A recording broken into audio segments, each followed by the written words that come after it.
Following Robinson's initial appearance in court today, we did speak with a body language expert who has been part of hundreds of high-profile criminal cases across the globe. And some of the most compelling cases include Brian Kohberger, Lori Vallow Daybell, Casey Anthony, Karen Reed and Alec Baldwin, Scott Peterson, P. Diddy, Gypsy Rose Blanchard, Amber Heard, Prince Andrew, Nicholas Rossi, to prolific serial killers, Ted Bundy, John Wayne Gacy. Tonight, Chief Investigative Reporter Wendy Halloran talked to Scott Rouse, who helped break down Tyler Robinson's body language. Wendy. Well, Jamie and Mark, Scott Rouse dissected the nonverbal cues, analyzing gestures, expressions, and demeanor after Robinson learned prosecutors will seek the death penalty against him in the assassination of Charlie Kirk. Tyler James Robinson. Thank you for being here, Mr. Robinson. I'm Judge Graff.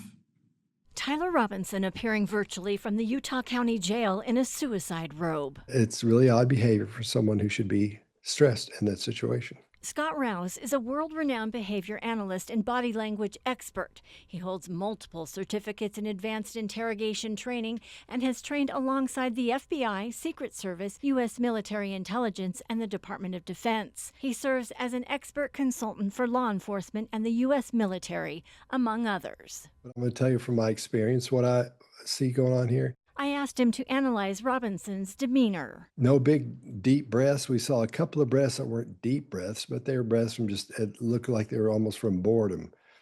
So that was a little bit odd as well. Rouse says when he looks at people in situations like this, things like this, I look for the things that are missing, and those are all the things that are missing right out of the gate. And this is odd behavior for someone who theoretically should be fairly stressed at this point. Rouse says it could be that he hasn't slept much. Even though it doesn't look like a whole lot going on there, that's odd behavior for a situation like this. I've seen these 1,000 times where someone is being in the same situation, you're talking to them, and they've done something horrible. And they don't know what's going to happen next. They don't know what to expect. They don't know how to act during that. And this guy just looks relaxed. Rouse recounted what facial expressions he would look for. And you've got things called adapters where you try to get rid of built-up stress and tension. Don't see any of those. We see a little bit of clenching of the jaw, and his jaw goes over to his left. I think it's his left. And that's about it. In my opinion, he's pretty much resigned to whatever's going to happen is going to happen. There's nothing that tells us he's frustrated.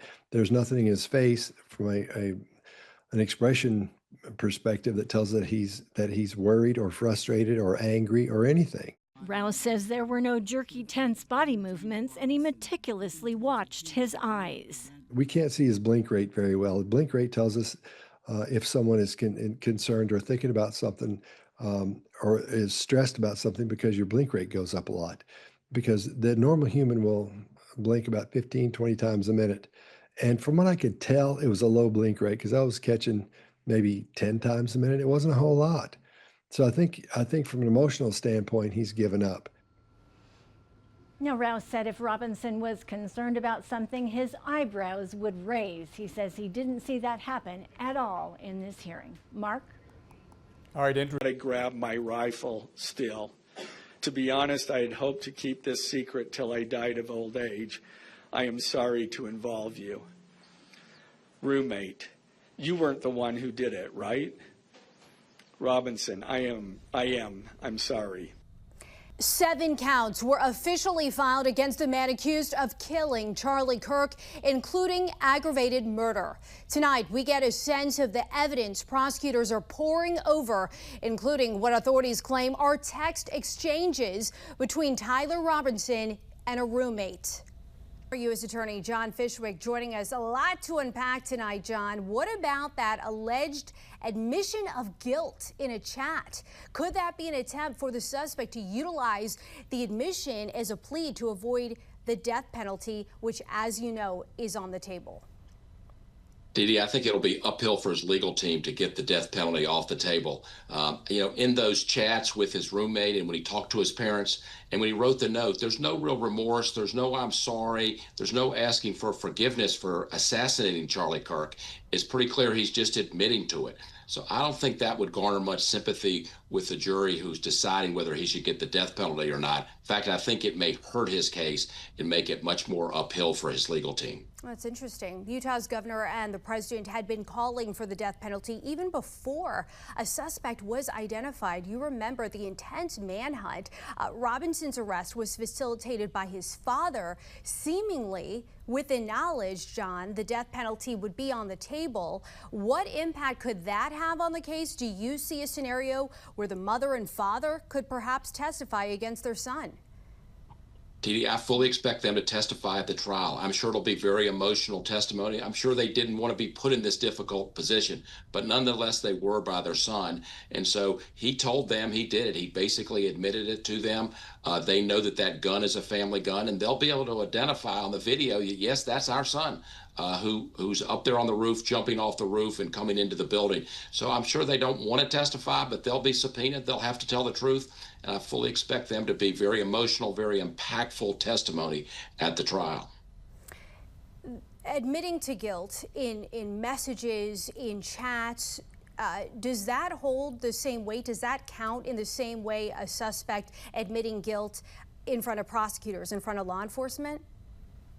I think it may carry even more weight with the jury. After all, he's very close with his roommate, obviously very close with his parents, or at least has been at some point in his life. Presumably, if you're going to admit to a crime to some people you're very close to, I think a jury's going to think you're telling the truth. So I think it'll be very powerful testimony when they bring that out, that he's admitted to this on a number of occasions to assassinating Charlie Kirk.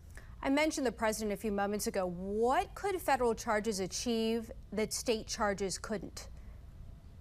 Well, the state is going for the death penalty, and I think they have a really strong chance of having that to be successful. I think the feds are scouring all the social media and interviewing a lot of witnesses who were in the defendant's orbit. They're looking to see, did he target Charlie Kirk because of his religion? And that can be a federal crime if you target somebody for their religion. It can also be a federal crime if you target somebody for their First Amendment, for asserting their First Amendment rights and be strong on that right. So it can also be a targeting crime in that regard. And that crime for targeting somebody for the First Amendment carries the death penalty.